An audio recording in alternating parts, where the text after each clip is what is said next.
Hello friends, welcome to EazyTech YouTube channel. In this video, I will show you how to convert a PDF file into PPT. Let's get started. This is the PDF file which I will convert into PPT.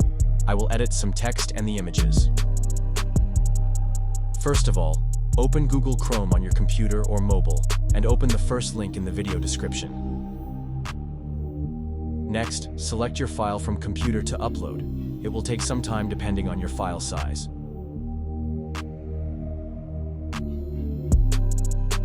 Once the file uploaded, it will automatically convert the PDF into PPT.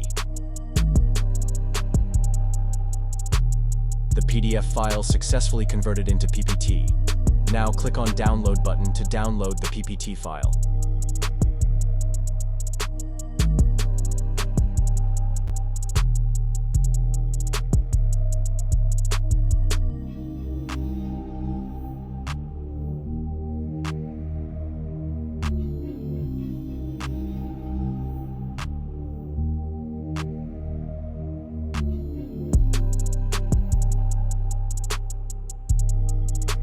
Once downloaded, open the file, open in PowerPoint band, and edit accordingly. And that's it. If you found this tutorial helpful, don't forget to like, share, and subscribe for more useful tech tips. Thanks for watching, and see you in the next video.